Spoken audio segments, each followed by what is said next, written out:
Le Mali a le droit de rechercher un soutien militaire auprès de qui il veut, a déclaré le Premier ministre du pays, alors que la France et d'autres puissances étrangères s'inquiètent de la possibilité que Bamako puisse recourir à des mercenaires russes. Plusieurs sources diplomatiques et sécuritaires ont indiqué à Reuters que le gouvernement malien était proche de conclure un accord avec la société militaire privée russe Wagner.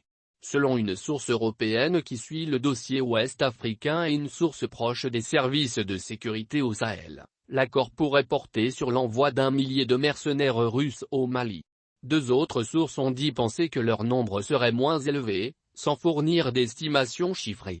La France, qui a annoncé en début d'été une transformation de ses opérations militaires dans le Sahel et une réduction de sa présence au Mali, a lancé une offensive diplomatique pour tenter de dissuader la junte au pouvoir au Bamako de concrétiser ce rapprochement avec la Russie, ont ajouté les sources. Si les partenaires ont décidé de quitter certaines zones, s'ils décident de partir demain, que faisons-nous ? A déclaré le Premier ministre malien Choguel Maïga dans un briefing mis en ligne vendredi par le site d'information Le Jalon. Ne devrions-nous pas avoir un plan B ? Il y a des zones qui sont abandonnées et qu'il faut occuper aujourd'hui pour ne pas les laisser vides. Il n'y a pas assez de troupes, a-t-il ajouté, sans mentionner de détails sur les projets éventuels du Mali et les parties qui pourraient être impliquées. On ne peut pas nous empêcher d'envoyer des gens formés dans un pays donné, a-t-il poursuivi.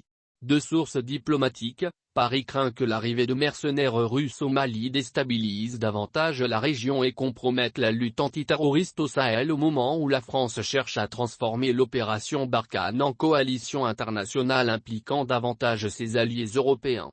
Reportage par Batefelix, avec la contribution de John Irish à Paris, réédité par Alessandra Prentice, Blandine Henault pour la version française.